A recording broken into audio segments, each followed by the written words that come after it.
Hi out there, friends and neighbors. Welcome to another edition of the Tuesday Night Flight, brought to you by the Sideline Junkies, Clear Productions, as well as Fort Mose. We'll get into that in a second, but let me say this. Sitting in with me tonight is a special co-host. This is the first time him and I have went solo, just him and I. And that is my youngest Spawn. I'm sorry, not my youngest, but my youngest son, uh, Xavier, aka the Fat Daddy. How you doing tonight, good sir? Good at yourself. I'm well. At least I taught you some manners, boy. Ooh. Okay, we got to get the pleasantries out the way because got to pay the bills. So let me do this first. Let me send this out because everybody needs to know that Xavier is here on the show, and everybody needs to watch. So that goes for everybody. Y'all need to watch. All right, now let's get into this. See what's scrolling at the bottom. Fort Mose, their website, buyfortmose.com. You can go pick yourself up an award-winning bourbon, 1738 bourbon whiskey. Okay, you can pick up American rye whiskey. You can pick up a bottle of Lost Harbor rum. Uh, what else do they have? They got a lot. They got a lot of different whiskeys, bourbons, whiskeys, everything. So if you are a sipper, a drinker, you like to give out alcohol for the holidays, special occasions, birthdays. You want to celebrate a wedding. You know, you want to toast to the bride and groom. Fort Mose is where you go. And when you do it, you can go ahead and put in our discount code, which is Maniac. So you can go to www.buyfortmose.com/discount/Maniacs and get $10 off your purchase. And if you order $130 or more, you get free shipping. But on top of that, they even have payment options where you can pay in 4 easy installments to get yourself a good bottle of whiskey. So there's no excuse why you're not buying Fort Mose. So take it from me. You can't take it from Xavier. He only 15. Can't take it from him. He don't know nothing about this. He not even supposed to be part of this part right here because he underage. We don't condone underage drinking. So he underage. He not a part of this. This is from me, the big guy KG. Go to fortmose.com. BUYFORTMOSE.com. Get yourself what the Nubian Sumo likes to call a tasty beverage. That's buyfortmose.com /discount /maniacs. Use our promo code. Get yourself $10 off your order.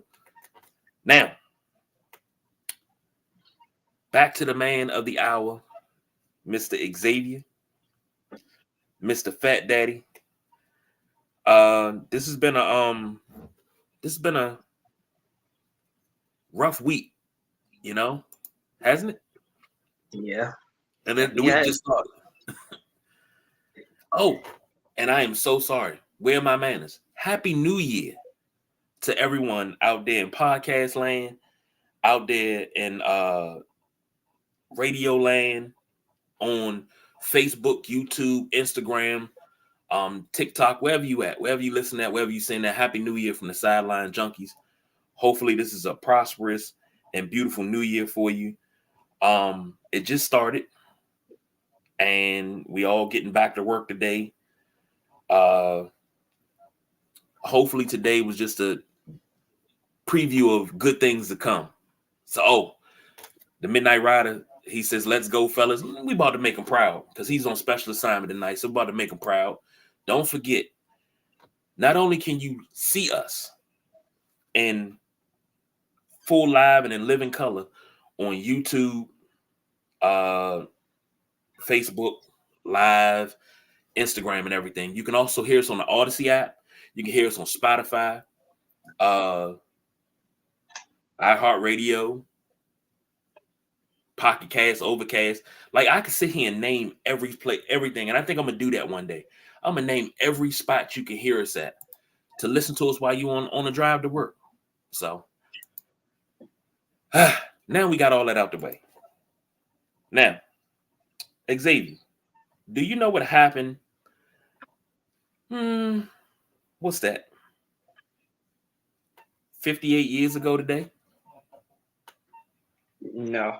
You don't know what happened 58 years ago today? No. How do you call yourself my son and you don't know what happened 58 years ago today? All right, let me tell you. Let me. I would tell a joke, but I ain't gonna tell that joke. 58 years ago today, the 10-3-1 Green Bay Packers took on the 11-3 Cleveland Browns for the final the final official NFL championship game of all time. Because after this, we start playing Super Bowls. So the Green Bay Packers won 23-12, coached by Vince Lombardi. The Browns coached by Blanton Collier. A lot of Hall of Famers in this game. Jim Brown, Lou Groza, Gene Hickerson, Leroy Kelly, Paul Warfield, Vince Lombardi, Herb Adderley, Willie Davis, Forrest Gray, Paul Horn, Henry Jordan, Jerry Kramer, Ray Nitschke, Dave Robinson, Bart Starr, Jim Taylor, and Willie Wood. Willie Wood, DC legend. This game was broadcast on CBS, and it was the first NFL championship game to be played in January, televised in color. So that tells you how long ago it was, how far we've come. Guess how much tickets were for this game, kid? They weren't cheap. I could probably say that. They weren't cheap. Well, I mean, I guess that wouldn't be cheap for 1965, but they were $10 and $12. Hell, I think the Super Bowl one ticket was like $10. Different times, baby, different times. Look at now. You gotta pay like hundreds of dollars just to get into the Super Bowl. Hundreds.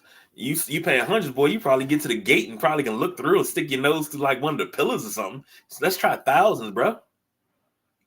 Thousands of dollars, man. Thousands of dollars. Here we go. Let's bring it up to date. So the news came down today. Dalvin Cook got released. If you're not familiar with Dalvin Cook, he was released in Minnesota, signed with the Jets. Let me see what his stats looking like for this year. 15 games played, 1 game started, 67 carries, 214 yards. No touchdowns this season. This cat went from having 5 back-to-back 1,000-yard seasons to only mustering 214 yards on 67 carries. Xavier, we got contenders that need running back help. Do you think one of the contenders are going to pick him up to ride off into the sunset of the playoffs? Yeah, because as you said, he had 5 back-to-back 1,000 rushing yards seasons, and they need that. They need somebody that can rush over 1,000 yards each season. Okay. Now here's my thought. You don't have to agree with it. I put up a list in the Sideline Junkies 24/7 group on Facebook, and my thought is, if he has a potential landing spot with a playoff contender, I'm saying Dallas, because the Midnight Rider says Tony Pollard's a little light in the ass. He can run from 20 to 20, but once you get inside that red zone, there is no Tony Pollard's null and got daggone void.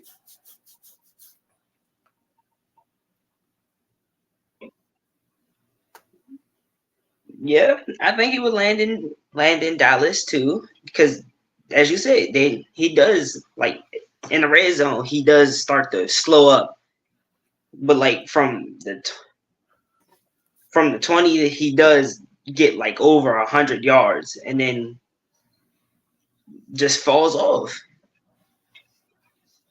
Okay. But I mean, he could fit in it could fit in anywhere. But the question is with running backs, running backs have a shelf life till they're 27. Dalvin Cook is 28. I don't make the rules, but the majority of running back shelf life is up at 27. He is 28. And your honest expert opinion, and this is your opinion, nobody can tell you right or you wrong. On the other hand, do you see that it's over for him? No, he still has the potential. Okay. He just couldn't release it because what's the other Jets running back? Breece Hall? Yeah. He just couldn't release it. Well, we'll see if he catches on. If he catches on in Dallas, remember you heard it here first. Oh, and I wanted to give a shout out to the t-shirt. I forgot I had this t-shirt hanging in the closet. For those that don't know, it's Kiss. I want to rock and roll all night and party every day, but I'm a Love Gun fan. So the album Love Gun, it's one of my first vinyl albums. See, you too young, you don't remember that. I can tell that story later. But I used to play Love Gun after work for you. Don't worry about it. The Midnight Rider chimed in. He said 4 years ago today, Ron Rivera was introduced as Redskins head coach at the infamous Happy Thanksgiving press conference. I was so happy when he was introduced as our head coach. And here we are 4 years later. And I am sick. I am literally sick because I remember the post. Greg Minuski and a company are out. And I was a big Greg Minuski fan because he was a former Redskin. I was like Ron Rivera, Jack Del Rio, and I thought we were bringing over Steve Wilkes too, but they were all in. And I was like, yeah, we getting ready to turn this around. Here we are 4 years later, still with water up to our necks. Yeah. And that's a brilliant segue, even if the Midnight Rider ain't here. That was a brilliant segue. All right, Xavier, let's get into some of these games. We picked 5 games on Sunday, and I'm going to go over them. First game was the Commanders versus they were hosting the 49ers. Let me pull this up because we had this written down. 49ers were 14-point favorites. Over under, I believe, was 49.5. Myself and the Midnight Rider both took the over and the Niners. We missed on that. It was actually the under because they only scored a combined 37. Washington drops this game 27-10. Brock Purdy 22 of 28, 230 and 2 touchdowns. Sam Howell 17 of 28, 169, a touchdown and 2 picks. Elijah Mitchell showed up and showed out. So if you had if it was your championship weekend and you had Christian McCaffrey, I feel sorry for you. 17 carries, 80 yards. B-Rob, 9 carries, 44 yards. Ayuk, 7 catches, 114. And Scary Terry, 4 catches, 61 yards, and a touchdown. Xavier, happy or sad about this loss as a Commanders fan? Sad, because it's just, well, technically, I don't have emotion for this game because I kind of figured that we was going to lose. Because after they lost to the Ravens that bad last week, it was going to be a bounce back. That is true. That is true. And we will have on Thursday, we will do the Arrive 5, and we'll have a new Arrive 5 coming up on Thursday. So be sure to tune in for that. Now, this game was a game at halftime. It was only 13-10. Washington was hanging in there. And then 2 touchdowns in the third and fourth quarter put them away, which made it 27-10. But I don't know. Washington has to come up with something different because what they're doing ain't working. But it is going to be something different because a week from today, this coaching staff and probably if not the whole front office, majority of it will be gone. And I said it last week. Ross agreed with me. Only person in the front office I'm really, really worried about is Doug Williams. Just being honest. But you as a young Commander fan, not seeing this team ever really prosper in your lifetime. Of course, you've heard of all the past glories growing, and being with me, you've heard all the past glories. But now here you are, 15 years of life, going into 16. As a Commanders fan, are you tired of the same mediocrity that you've been seeing your whole entire life? Yes, absolutely. Come on, I would Tell me. like to see them end the playoffs at least a couple of times, not just once, a couple. I don't know how many, but however many they do make it, I'll be happy for them. Now, it was a far gone time years ago where the then Redskins were in contention for the NFC East title every single season. They made the playoffs damn near every season. They had back-to-back playoff runs. They were Super Bowl contenders. That's what I grew up on. From 81 to 91, I grew up on them being contenders. Maybe a couple 6-10 seasons, but never 4-12, never 3-13, 6-10. I think 6-10 was probably the worst we ever were under Joe Gibbs. I can deal with 6-10 if we bounce back and come, the next season we're 10-6, and the season after that we're 11-4, 11-5, 14-2. I can deal with those type of seasons. I can deal with 1-10-6 season, 6-10 season. I can, like this season we're 4-12, possibly going to lose to the Cowboys next week and be 4-13. I can deal with that if that means that next year we come back and we're 11-7 or 11-5. Something like that. 11-7 because we got 17 games. 11-6. I'm sorry, I can't count today. But like I said, the Commanders take on the Cowboys next week. 49ers have the Rams next week. All right. Next up, you say what? That's gonna be a shutout. It depends on which Cowboys team shows up. That's all. I'll say that. Not taking anything away from the Cowboys. Not taking anything away from them, but it depends on which Cowboys team shows up. So, next up, Lady C's New Orleans Saints took on the Tampa Bay Buccaneers, which was a divisional game. And, excuse me, the Saints win 23-13. The over-under for this game was 42.5, and the Bucs were favored by 2.5. Once again, myself and the Midnight Rider took the over. We both took the Bucs, and we lost. Derek Carr in the win. On. You gotta change the banner. Oh. Well, look at you being all smart. Thank you.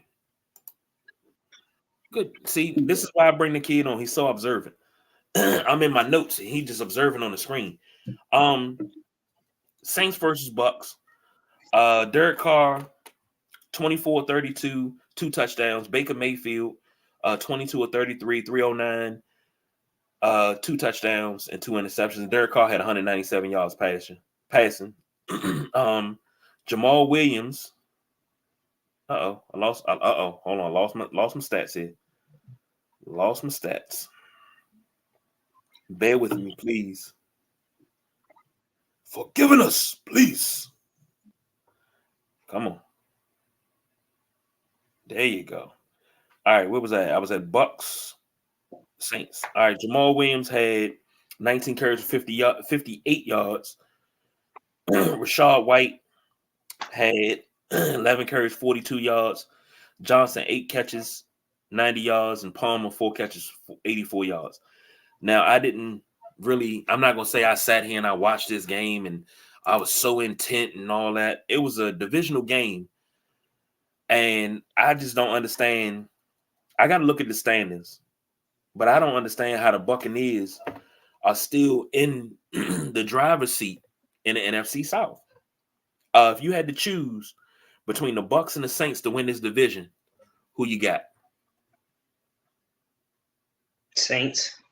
I don't know. We'll see how it finishes up at the end of the season. I'll look at the standings in a second. We're joined by Perry. What's going on, Perry? How you doing? Xavier. You wasn't there for that. This gentleman right here, Perry, we did a WrestleManiac show. It was probably the first show we ever did where I sat there with my mouth open and didn't say a word. I asked one question, and it was Perry, the Nubian Sumo, Raj, and it was a couple of other people that, when I tell you, they schooled me on some stuff.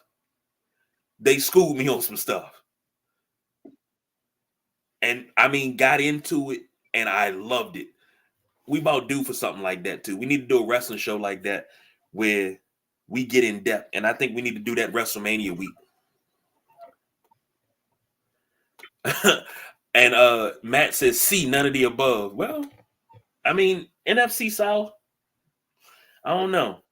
It's up for grabs. It really is. Hold on. Let me pull up the standings here. What we got standings?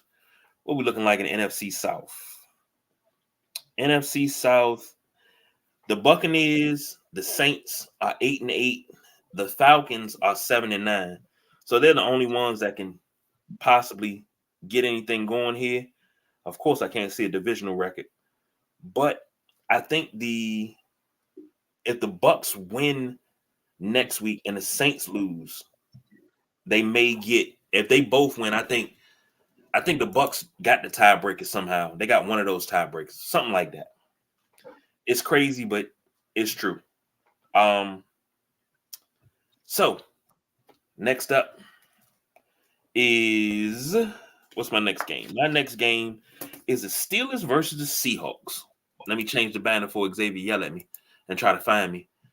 Steelers win 30-23. I believe it was Matt that was hoping that the Steelers won so his Raiders could stay in, but the Raiders wound up screwing the pooch and losing to the Colts and being eliminated. For the Steelers, Mike Tomlin is guaranteed a winning season for the 17th year. A winning season. They talking about getting rid of this dude. Mason Rudolph, 18-24, 274. Geno Smith, 23-33, 290 and a TD. Najee Harris, 27 carries, 122 and 2 touchdowns.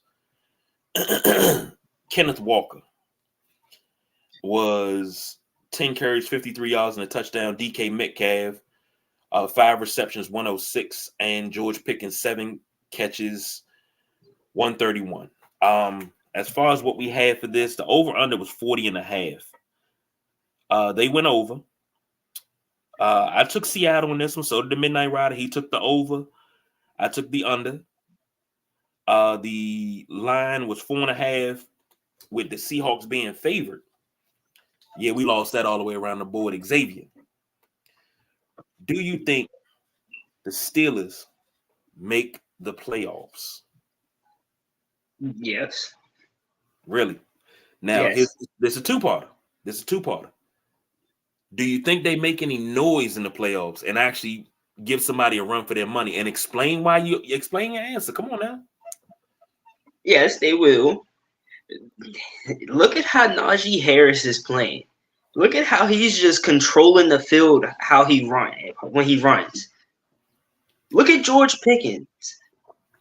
Look at him. He's just like, he's being him. He's him. He's Timothy.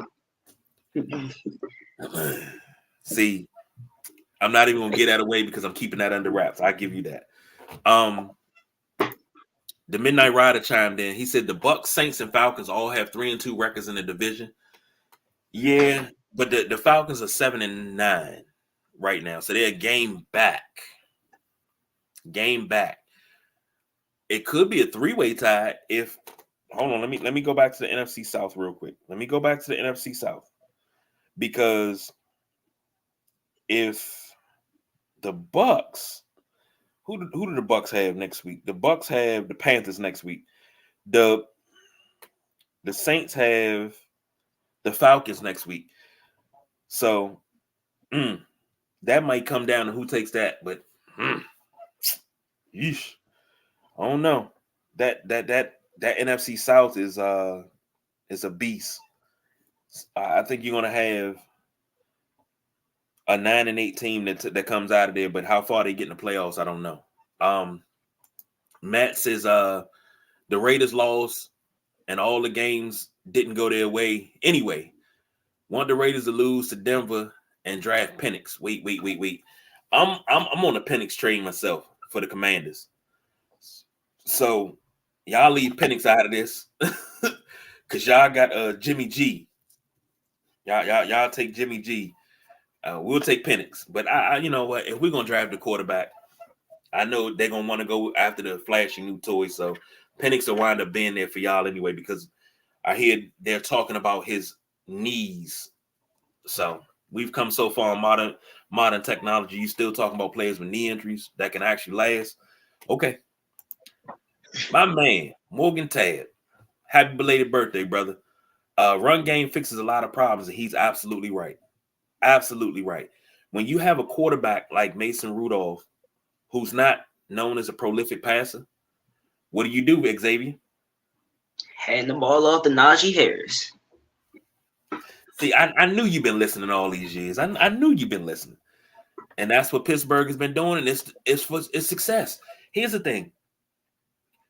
When you have a quarterback, you have different tiers of quarterbacks. You have quarterbacks that are elite.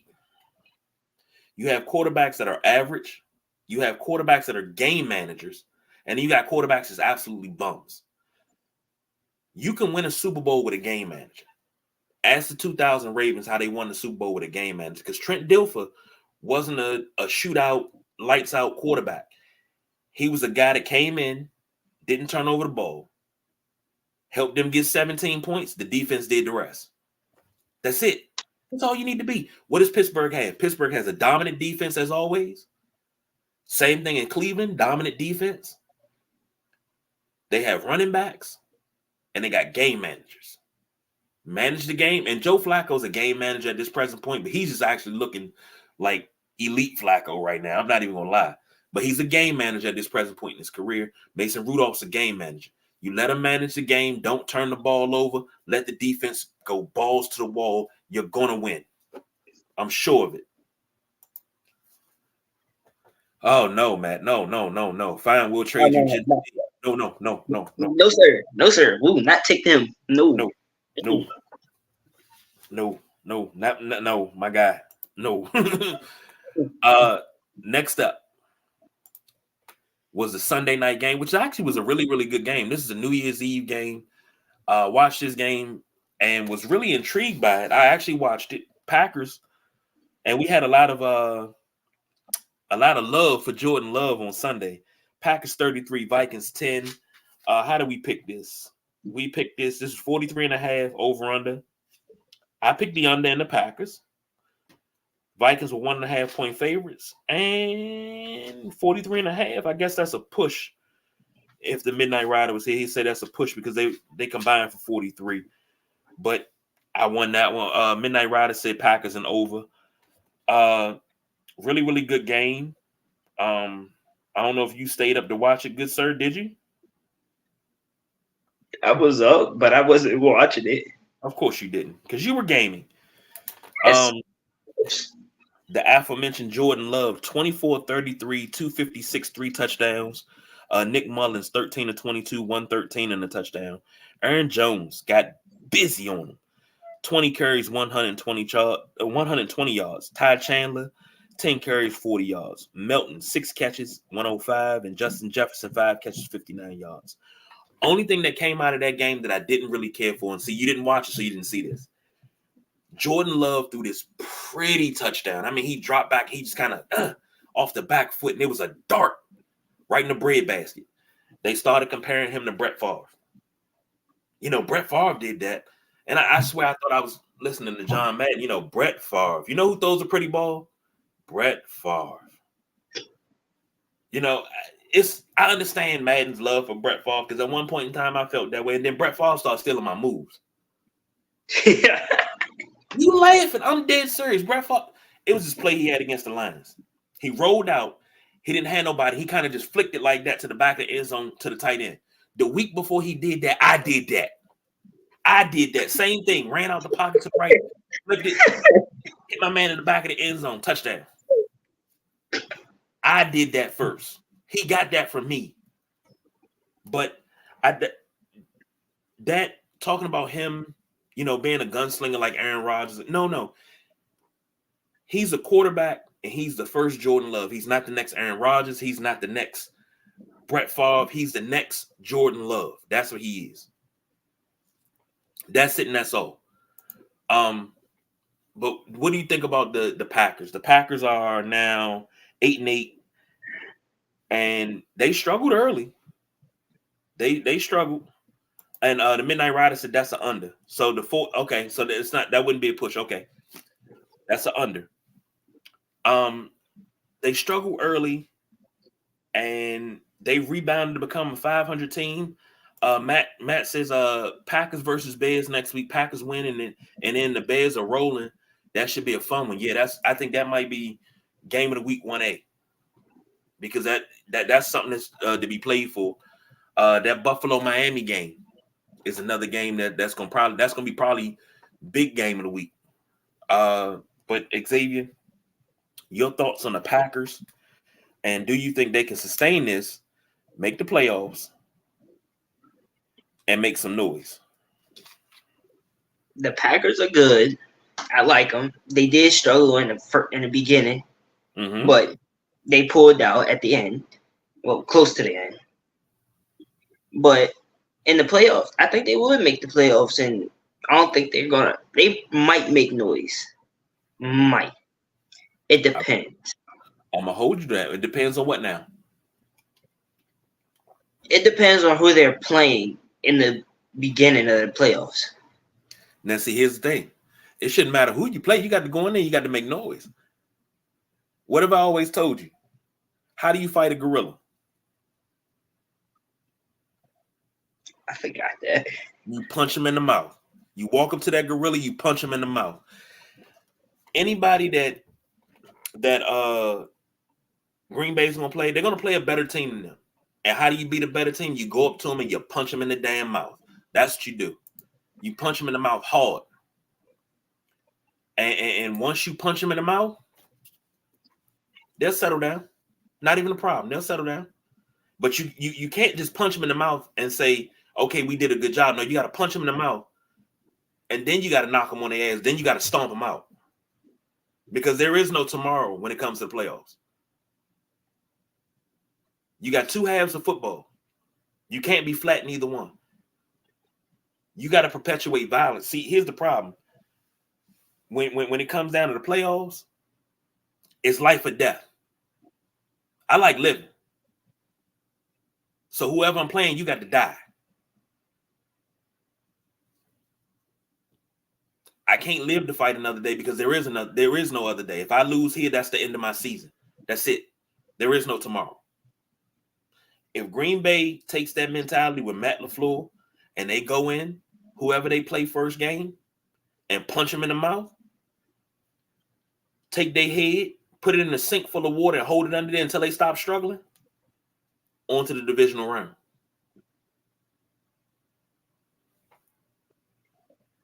That's pretty much how I look at it. So, I mean, little rough, but it's playoffs. You got to be rough. You got to be rough.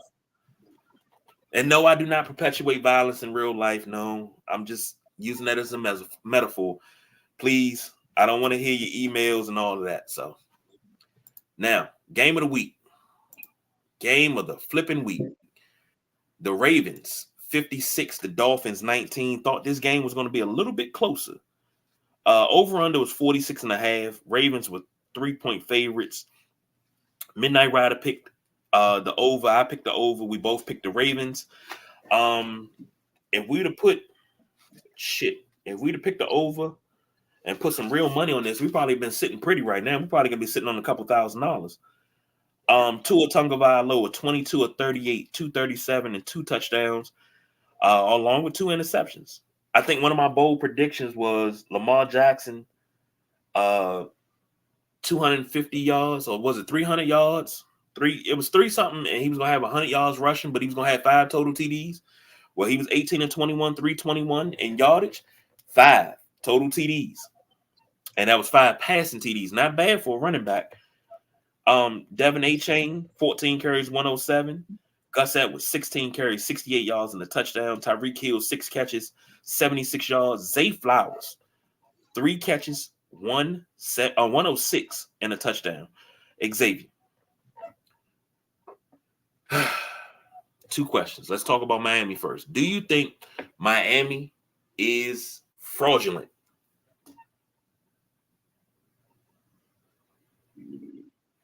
Wait, what does fraudulent mean? What do you mean? Do you think they frauds? Do you think they fake? What do you mean? Oh, no. You think they for real? Yeah. Boy, I'm gonna get you a dictionary for your birthday. What's that? Did you say what's that? I use Google. Jeez. You letting people see that I failed in real time, don't you? You like playing me. You like playing me. Don't play me. But so you think they're for real? You don't think this is a collapse? You don't think this is, something to be worried about? No. Yeah. I think they're real. And they'll do what they can do. Okay. Matt says Baltimore sending a strong message to the league. Yeah, they are. Yeah, they are. And I think if this didn't do it, I think Lamar just might have locked up this MVP race. Because I don't think he's playing. I don't think he's playing next week. I don't think Christian McCaffrey's playing next week. Everything's locked up for them. I think he just locked up the MVP case. Just my thoughts. Second question. Speaking of Baltimore, would you call Baltimore a Super Bowl favorite? Yeah. Why? Look at how they're playing. If you see how they're playing now, and then look at the rest of the years that had passed, they wasn't doing as good. So yeah. Well, I'm old enough to remember a Baltimore team that didn't score a touchdown for 5 weeks. I'm sorry, didn't score an offensive touchdown for 5 weeks. And I think they went 3-2 in those games.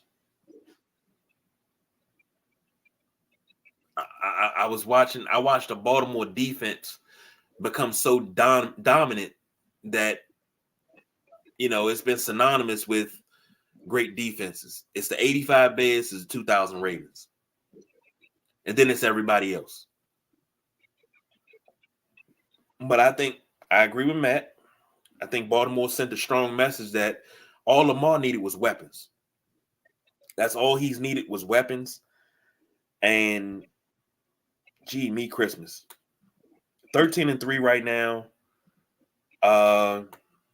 Geez, I don't even. Let me see who Baltimore Ravens, who they have next week, because they are wrapped up. They got the Steelers next week, and the Steelers got something to play for. So even if Baltimore loses next week, they still wrap up home field and the number 1 seed. But somebody said Baltimore versus Dallas in the Super Bowl, and I said that's not going to fare well for Dallas, because y'all gonna be running around. We them boys, and then Baltimore will kick your head in. What you got? They're not going, but not Baltimore. Cowboys gonna choke like they did last year. They went first round, second round they out of here. At least you know and this is one thing I can tell you. In your lifetime, not only have the Washington Redskins, Commanders football team haven't won anything, but neither has the doggone Cowboys. So, looking at this updated playoff picture. Let's start with the AFC. With the AFC, hold on. Let me get some things right here. With the AFC, the Ravens locked up the number 1 seed, Dolphins number 2, Chiefs number 3, the Browns are number 5. In the hunt are the Jaguars, the Bills, and the Colts. And they are 4, 6, and 7. And here's the crazy thing about the Bills. If the Bills win on Sunday coming, which is Sunday night, game of the week, they win the division. But if they lose, Pittsburgh wins. I think it's Pittsburgh wins, Jacksonville wins. They're out of the playoffs altogether. And they'll be sitting at 10-7 and out of the playoffs. But they can finish this out at 11-6 and win the AFC East. The Texans are on the bubble as well as the Steelers. And the Texans are running with a rookie quarterback in CJ Stroud. That is probably the surprise team in the AFC because nobody had them up. Let me rephrase that. Nobody outside of the Midnight Rider had them doing anything. Yeah. So, and NFL.com has playoff probability.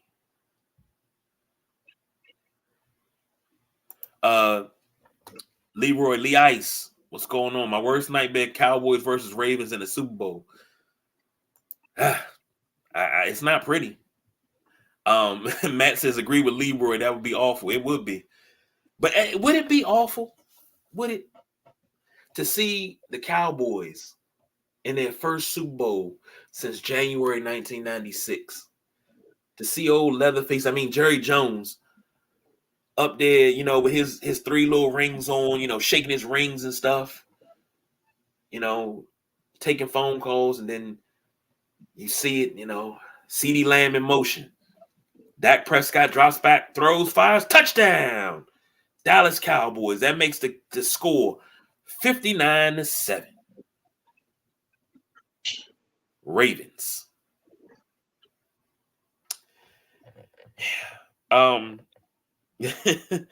Yeah. That's what makes it good for me. The tiebreakers have gotten more and more complicated as the years have gone by. But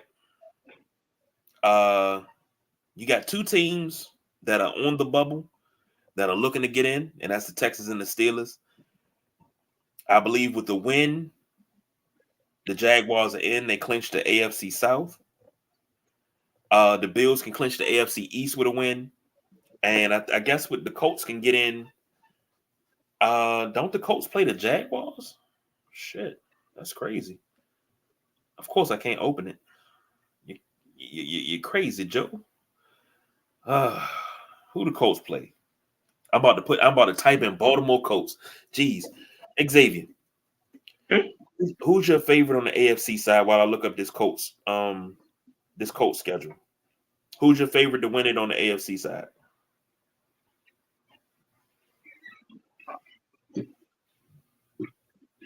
I think I'm gonna have to go with the Bills.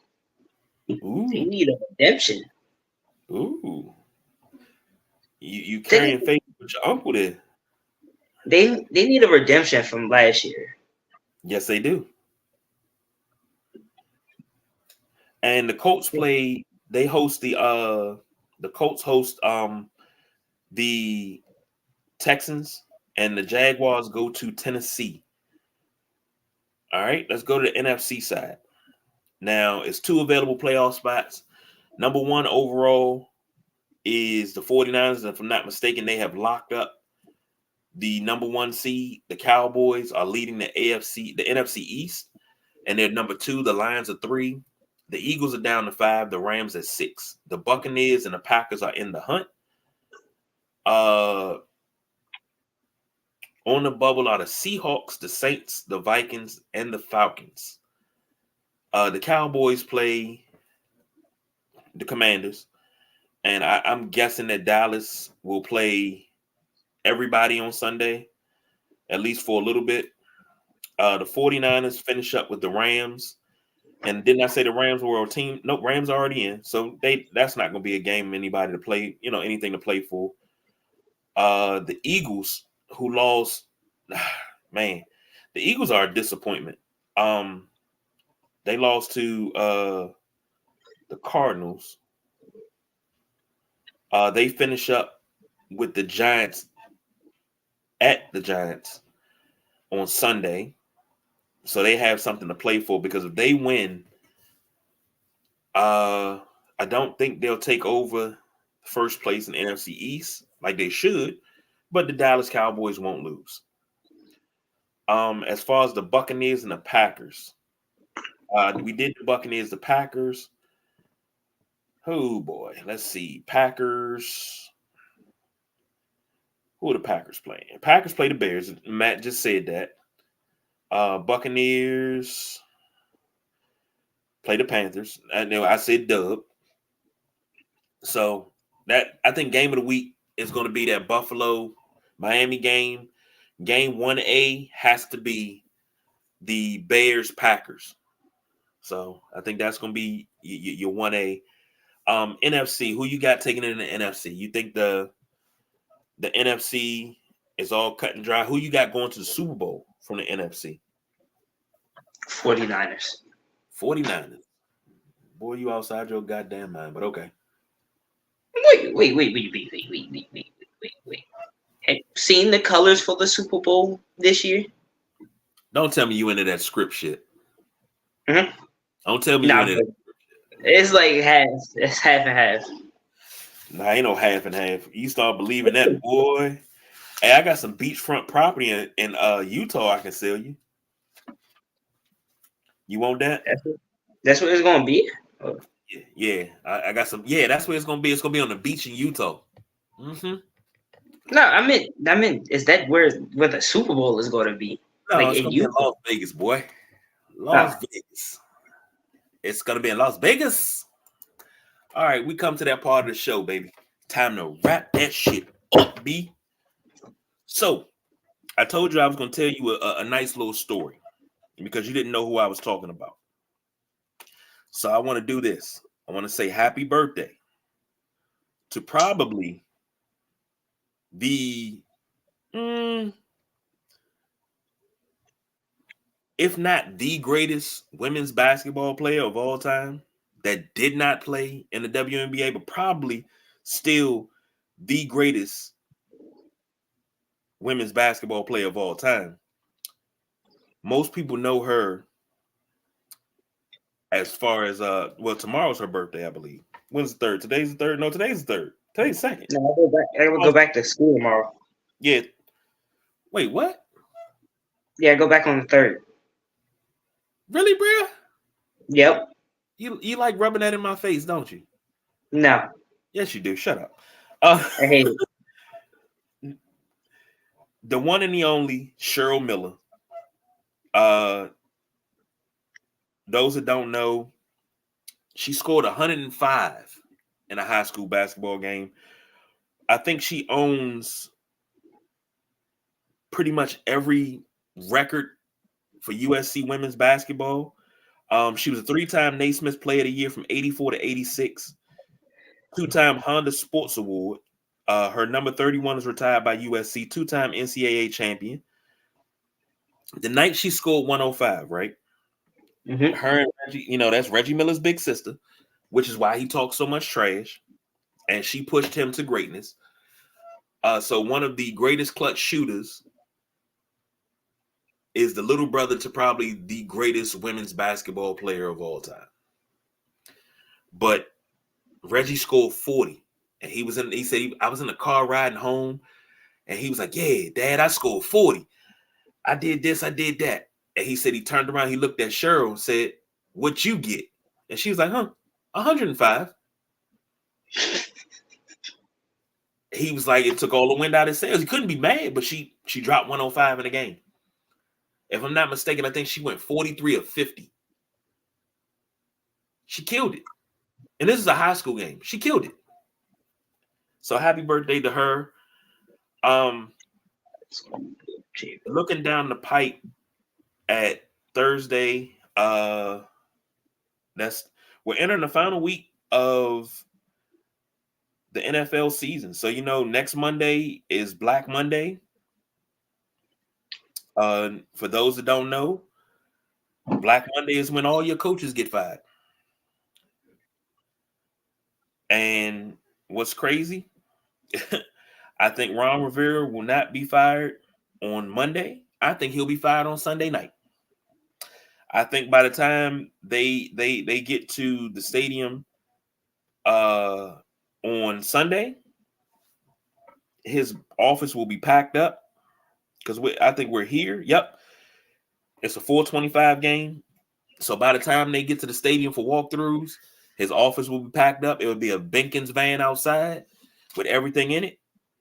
Once the game is over, when he takes his headset off, I think he will be turning in his key fob. Right. Off you, champ. So 8:20 is the final game of week 18 next week, and it is the Bills versus Dolphins. There is no Monday night game. Do we have a Saturday game? Do we have a Saturday game? Yep, we got a doubleheader on Saturday.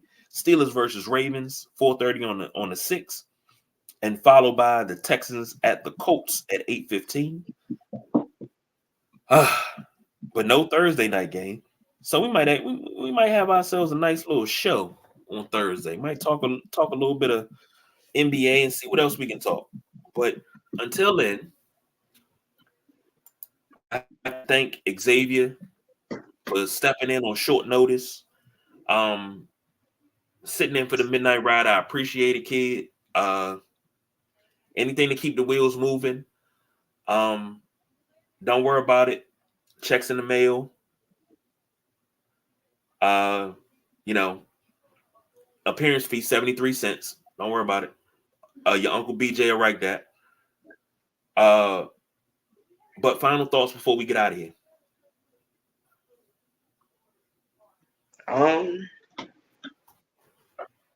Just hope that the Commanders do better next season. That's always a hope. I got to ride with you on that. I hope they do better coming next season. However, I'm ready for this season to be over. So Sunday can't get here fast enough. The end of that game, I need to see triple zeros. I'm ready to end it. So that's the Fat Daddy Xavier. I'm the big guy KG. Ain't nothing changed, baby. Happy New Year to everybody. Thank you for joining us. Don't forget, if you can't watch it on playback on Facebook, Instagram, or YouTube, you can also listen to us on any streaming platform that you can find podcasts. All right? You know our motto, baby. We don't do no overtime. We are out of here. No. I'm not letting him leave off of that because I got to look at him because he knows the motto. Yes. Let's try it again. Get it right. So you got to pay attention. I'm throwing it to you. You got to pay attention. Got to toughen this kid up, man. And Happy New Year to you too, V. Williams. Thank you. Now, for the Fat Daddy, Xavier, I'm the big guy KG. You know the motto, baby. We don't do no overtime. We are out of here.